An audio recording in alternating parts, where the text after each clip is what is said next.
Pelo sinal de Santa Cruz, livrai-nos Deus Nosso Senhor dos nossos inimigos, em nome do Pai, do Filho e do Espírito Santo. Amém. Meu Senhor e meu Deus, creio firmemente que estás aqui, que me vês, que me ouves.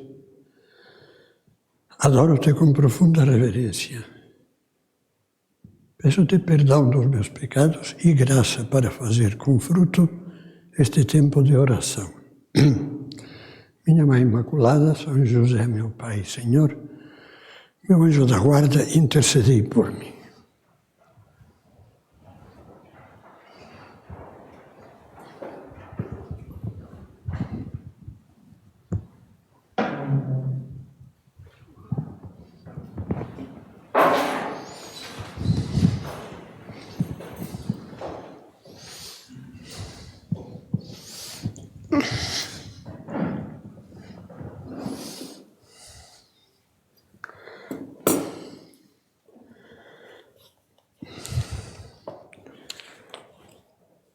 Uma das coisas mais bonitas que os evangelhos nos mostram são os sentimentos do coração de Jesus.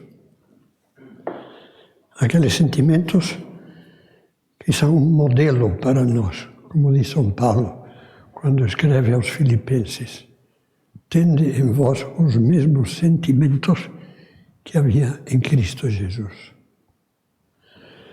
E hoje vamos meditar num sentimento profundo do coração de Cristo. E vamos focalizar esse sentimento agora através de 3 passagens do Evangelho, vistas brevemente. A primeira passagem é o que diz o Evangelho depois daquele diálogo de Jesus com a mulher samaritana que resultou na conversão total daquela mulher. Estava conversando com ela junto do poço de Sicar, onde ela ia procurar água. E aquela mulher, exultante, alegre, feliz por ter descoberto o Messias, vai à cidadezinha dela, Sicar, comunicar sua alegria. E Jesus fica sozinho, sentado à beira do poço. E naquele momento chegam os discípulos que tinham ido comprar mantimentos. E como lemos no Evangelho, enquanto isto os discípulos rogavam-lhe: come, Rabi, mestre. Ele, porém, lhes disse: tenho para comer um alimento que não conheceis. O meu alimento é fazer a vontade daquele que me enviou e consumar a sua obra, realizar a sua obra até o fim. Esse é o sentimento de Cristo. Jesus veio com uma missão divina, a redenção do mundo. Ele foi anunciado pelo anjo como aquele que salvará o seu povo dos seus pecados. E Jesus vive para isso. A segunda passagem é no final da oração, no final da última ceia. Quando termina a última ceia e vai começar a paixão, Jesus, antes de sair para o Horto das Oliveiras, ou enquanto está saindo, começa a fazer uma oração dirigida a Deus Pai.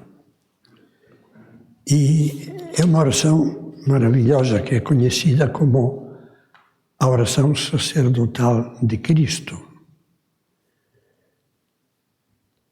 Erguendo os olhos ao céu, disse: Pai, chegou a hora. Várias vezes ele tinha se referido à hora em que ia completar a sua missão, dando-te a última gota do seu sangue. Pai, chegou a hora. Glorifica o teu Filho. Eu te glorifiquei na terra, concluí a obra que me encarregaste de realizar. concluí. Com que alegria Jesus diz, não deixei pela metade. Não parei antes de tempo. Está chegando ao final. Concluí. E essas mesmas, a palavra que usa é consumir. Em latim, consumare, usa o Evangelho, a mesma palavra nesses três casos.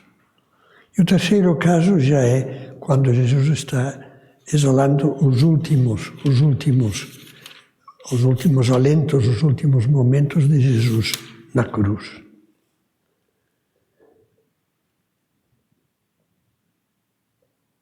Jesus diz primeiro, tenho sede.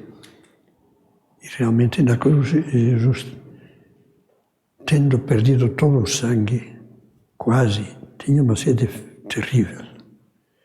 Bom, oferecem-lhe na ponta de uma lança uma esponja bebida em vinagre, e quando Jesus tomou o vinagre, disse, tudo está consumado. E inclinando a cabeça, entregou o Espírito. Consumatum est. Tudo está consumado. Acabado. Completo. Você sabe que hoje nós vamos fazer oração e vamos dedicar as duas meditações ao mesmo tema, a virtude da constância. Esse saber completar, saber chegar ao fim, saber começar e acabar. E não deixar as coisas cortadas pela metade, perdidas antes de ter chegado à sua consumação. Essa virtude é tão necessária que a Bíblia a recomenda, fala muito dela, sobretudo no Novo Testamento, onde o original do Novo Testamento, não vamos fazer agora uma aula de línguas, tanto não importa como é em grego, mas o original do Novo Testamento usa uma expressão, uma palavra que tem maior riqueza do que palavras em que nós a podemos traduzir, porque encerra em si a ideia de perseverança, constância, paciência. Vamos ver três luzes agora do Evangelho, que nos falam do valor da constância. Duas parábolas de Cristo, duas comparações e uma frase. Uma frase que, se tem curiosidade, poderão ver aí ao lado, na sala do diretor deste centro, num quadrinho. Só que está em latim. A primeira parábola é a parábola da torre, que conta o Evangelho de São Lucas, no capítulo 14. Quem de vós? E é bom que quando escutamos as palavras de Cristo, nós nos sintamos interpelados. Quem de vós, querendo construir uma torre, e onde diz torre, provavelmente era uma daquelas torres de vigia que se colocavam nos campos. Mas coloque aqui todas as metas da sua vida, as que você sabe que Deus lhe pede. Quem de vós, querendo construir uma torre, primeiro não se sente para calcular as despesas e ponderar se tem com que terminar? Não aconteça que, tendo colocado o alicerce e não sendo capaz de acabar, todos os que virem comecem a caçoar dele, dizendo: este homem começou a construir e não pôde acabar. É a única passagem do Evangelho que eu lembre em que Jesus fala do ridículo. Há outras passagens do Evangelho que Jesus fala de coisas dramáticas, ou fala de coisas trágicas. Uma cidade que é completamente destruída, incendiada. Aqui fala de uma coisa que dá riso, provoca riso, comentários. Olha que bobagem esse. Não calculou, foi imprevidente, foi tolo. Mas não acabou. E eu lhe diria, embora seja duro, porque não pensa nas coisas ridículas. E eu também, na minha vida, não posso me excluir disso. Que por motivos ridículos não terminamos. Quais são esses motivos ridículos? Preguiça. Falta de vontade. Era uma coisa para fazer todos os dias, sistematicamente, e agora não faço porque não tenho vontade. Hoje, isso acontece. Hoje não vou à missa porque não tenho vontade. Hoje, falta de vontade. Capricho, por uma bobagem. Eu acho que vocês que estão aqui neste dia demonstraram coragem e não se deixaram levar por um capricho. A final de futebol da Olimpíada, o que já tem mérito. Mas outras coisas mais importantes, às vezes por um capricho, por uma bagunça, simplesmente acabaram. É interessante, São Tiago, que tem só uma carta no Novo Testamento, na Bíblia, diz: só a perseverança produz a obra perfeita. Quer dizer, não façamos coisas aos pinguinhos. Quando alguém diz eu rezo de vez em quando, olha, a mim não me dá vontade de rir, me dá vontade de chorar. Mas é ridículo. Mas por que não reza? Ah, tenho sono. Ah, deixei para o final. Outra parábola é a parábola de todos conhecida, a parábola do semeador. O semeador que simboliza Cristo, que vai espalhando, diz, a semente é a palavra de Deus e ao mesmo tempo é a graça de Deus. E Cristo vai espalhando pelos campos do mundo a palavra de Deus, a graça de Deus. E essa semente, como diz a parábola, nem toda vinga. Tem uma parte que cai em terreno muito pisado e não lança raízes. Outra que começa a brotar, mas encontra logo um solo pedregoso que não dá para que as raízes continuem aprofundando. Outra que cai entre espinhos, no meio de mato, um terreno baldio e os espinhos afogam. E outra que cai em terra boa. Eu não vou comentar essa parábola, embora é de uma grande riqueza.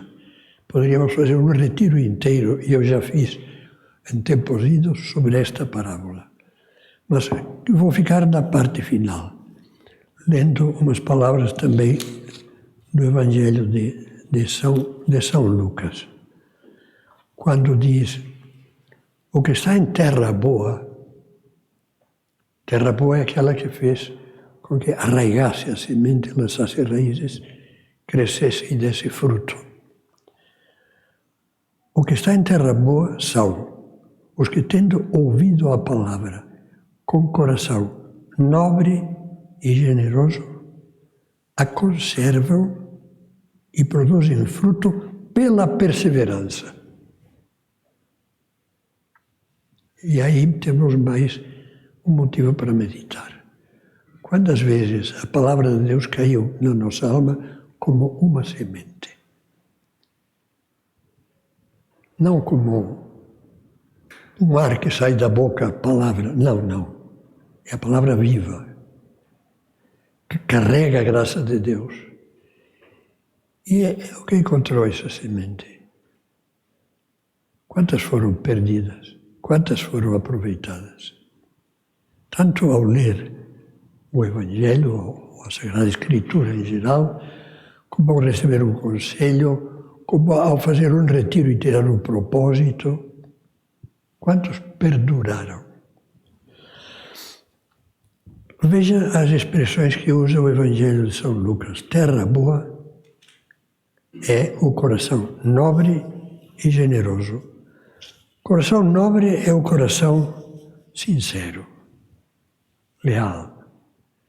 Não é sincero nem leal aquele que culpa tudo e todos os outros por falhar. Não deu porque lá em casa as crianças não sei o quê. Não deu porque com a minha mulher, não deu porque estava cansado, porque lá no trabalho estava exigindo muito agora, e trabalhar online exige mais horas do que quando eu ia a um lugar de trabalho antigamente. E sempre haverá desculpas para não dar fruto. Quer dizer, desculpar é culpar outros. Ou culpar outras coisas. E a gente tem que assumir. Viver as coisas de Deus e as coisas do dever. Do dever. O cristão tem que santificar a família, tem que santificar o trabalho, tem que santificar as amizades. O cristão é o dever. Olha, o dever tem que se abrir passagem no meio das dificuldades.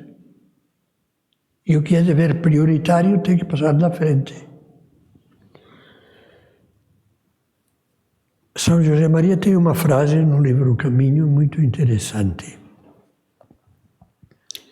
Ele diz: rejeita essa estranha compaixão que sentes por ti mesmo. É uma grande verdade.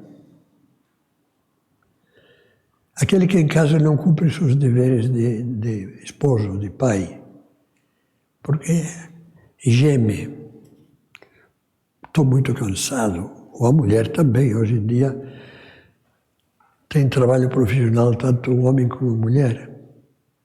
Às vezes a mulher prejudica muito a vida em família se exagera nesse trabalho profissional, mas outras vezes não tem mais remédio para subsistir. E chega aí, eu não me aguento, não. Não. Pense em tantas pessoas que vivem coisas heróicas, dormem pouco. Tem muitas tarefas a fazer. E as assumem. E as fazem cantando. Eu digo porque estou pensando em pessoas que eu conheci. Rejeita essa estranha compaixão que sentes por ti mesmo. Não estranha que os filósofos e os filósofos antigos, que eram os bons filósofos, Platão, Aristóteles, Sócrates, Epicteto, o estoico, que esses bons filósofos dissessem coisas que depois os santos elevam ao nível de Deus, de Cristo. Mas falaram muito bem das virtudes. E todos eles concordam uma coisa que é evidente. A constância é uma virtude que faz parte da virtude da fortaleza. O que Santo Tomás chamava partes integrais das virtudes cardeais. Prudência, justiça, fortaleza, temperança. No mês passado, se não me engano, falávamos de prudência. Quantos? Fortaleza. Quer dizer, hoje se ensina a fortaleza às pessoas. Você ensina a fortaleza aos filhos. Ah, coitado. Coitado. Tem 15 anos e tem que ir acompanhado pela mamãe a qualquer lugar porque ele sozinho não é capaz.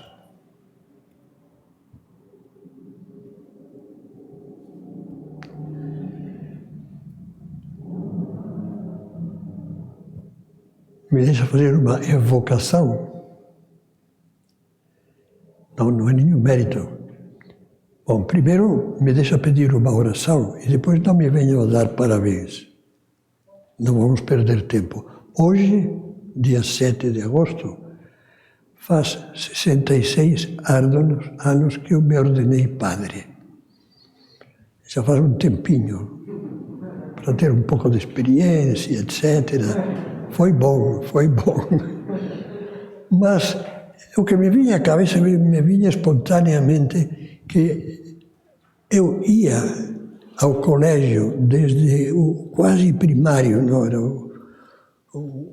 agora com essas coisas das séries e tal eu já me confundo, mas devia ter 12 anos, 10 anos. Todos os dias saía à rua, atravessava uma avenida pelo farol e pegava um bonde. Tinha um bonde escolar, mas não parava na porta de casa. Esperava no ponto, pegava o bonde, ia até perto do colégio, ia a pé o resto, e ninguém dizia coitado. Não, todo mundo fazia isso, todos. Bem, eu dizia duas parábolas, a da torre inacabada e a da semente que se pode perder porque não há uma terra generosa. E depois dizia uma frase. Essa frase, eu me enganei quando disse que estava aí no escritório ao lado. No escritório ao lado está uma frase que eu vou mencionar na próxima meditação, não nesta. Então, por enquanto, deixo o suspense. Mas a frase que eu dizia é umas palavras de Jesus. Com a constância, com a perseverança, essa palavra que significa constância, paciência, perseverança, possuireis as vossas almas, ou seja, sereis senhores de vós mesmos. Não sereis o boneco das circunstâncias, ou dos caprichos, ou dos sentimentos pouco profundos do momento.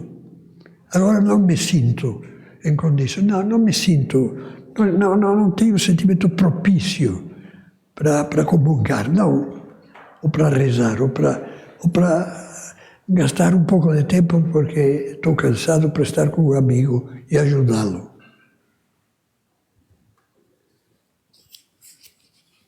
A inconstância eu a compararia a um desses balões coloridos de aniversário. Realmente são muito próprios. Eu, podendo, e agora ultimamente estava difícil, gostava muito de ir a algum desses parques públicos que nos domingos de sol ou nos outros dias estão cheios de crianças. E de vez em quando, num dos lugares em que há uma mesa, uns assentos, está cheio de balões coloridos, é que alguém vai comemorar o aniversário. Agora, esses balões coloridos ou escapam e fogem com o vento, não se sabe aonde, se perdem, ou qualquer coisa os fura. E pronto, fica lá uma borrachinha de cor e mais nada. A inconstância, me permita dizer-lhe, faz com que muitas coisas da vida acabem sendo os restos de um balão colorido, que começou muito colorido, começou muito bonito, começou subindo, mas não chegou a parte nenhuma. E deixou um restinho que não presta para nada. Pensemos nisto, nesses tempos livres. E ainda há um último pensamento que não é de Cristo, é do Antigo Testamento. Se tudo o que estivemos meditando agora pensássemos que depende da nossa força de vontade, estaríamos furando um balão. Porque não depende da força de vontade. Depende, sobretudo, de Deus. De que sejamos homens que rezam, homens que se apoiam em Deus, homens que comungam, homens que confessam, homens que confiam. E com a graça de Deus se esforçam por corresponder o melhor possível. E aí o símbolo é uma figura do Antigo Testamento. Então, se alguns de vocês sabem que ontem, essa figura apareceu ontem no Evangelho da Missa, o profeta Elias. O profeta Elias é o símbolo, apareceu na transfiguração junto de Cristo, Moisés e Elias. Moisés, símbolo da lei de Deus, dos 10 mandamentos, etc. E Elias, símbolo dos grandes profetas. O profeta Elias teve que enfrentar dificuldades enormes. O reino de Israel, que era o reino do norte, quando o antigo reino de Davi se dividiu em dois, depois de Salomão, do filho de Salomão.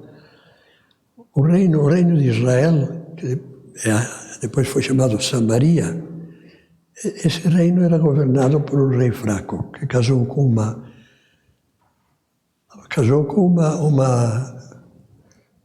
fenícia.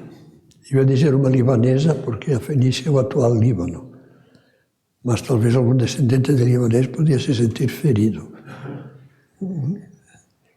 Casou com uma fenícia, Jezabel. E Jezabel fez de tudo para eliminar daquele reino de Israel o culto ao Deus verdadeiro e introduzir o culto ao ídolo Baal, ao falso Deus Baal. Tinha 400 profetas, pseudoprofetas, e dos servidores do Deus verdadeiro só restava um, Elias.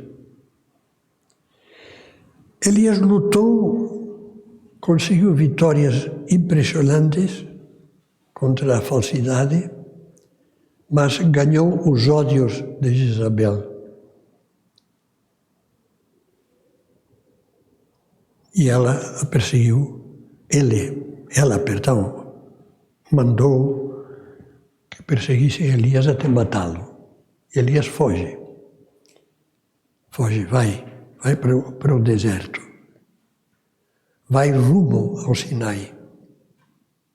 Esses territórios hoje em dia estão controvertidos, a faixa de Gaza, etc. E chega um momento que se cansa, que já não aguenta mais, e pede a Deus que o leve. Meu Deus, leva a minha alma, me tira a vida, porque eu não sou melhor que os outros. Então aparece um anjo. E o anjo o cutuca, ele adormeceu embaixo de um arbusto, e o anjo o cutuca. Ele diz, Elias, levanta-te e come. E tem que lhe dizer 2 vezes. Elias vê diante de si um pão cozido nas brasas e água para beber. Come, bebe e volta a dormir. E de novo aparece o anjo, cutuca, ele repete a história.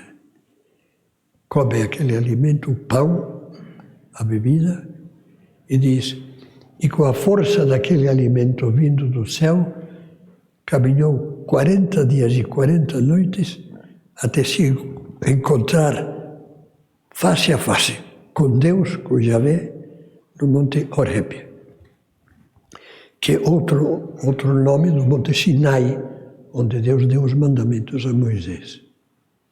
E lá, se esconde numa gruta, Deus aparece de uma forma mais ou menos visível, lhe fala, e lhe dá missões mais difíceis ainda para que ele as cumpra. E ele saiu de lá fortalecido e as cumpriu.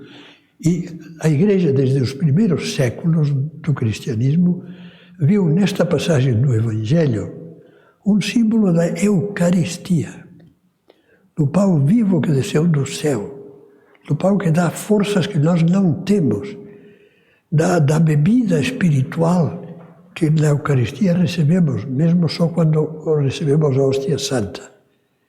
Então, fica claro, Elias sozinho não podia. Com o alimento celestial, pode. E pode ir além de qualquer força humana.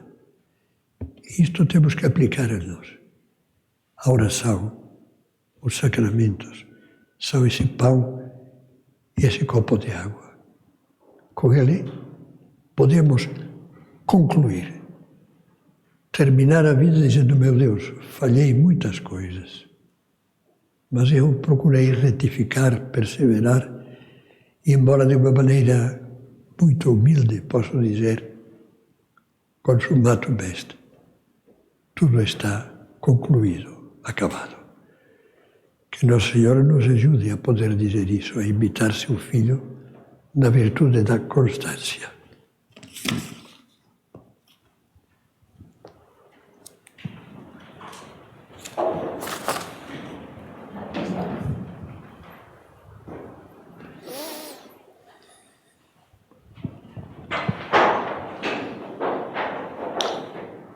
Dou-te graças, meu Deus, pelos meus propósitos, afetos e inspirações que me comunicaste nesta meditação. Peço-te ajuda para os pôr em prática. Minha Mãe Imaculada, São José, meu Pai e Senhor, meu anjo da guarda, intercedei por mim.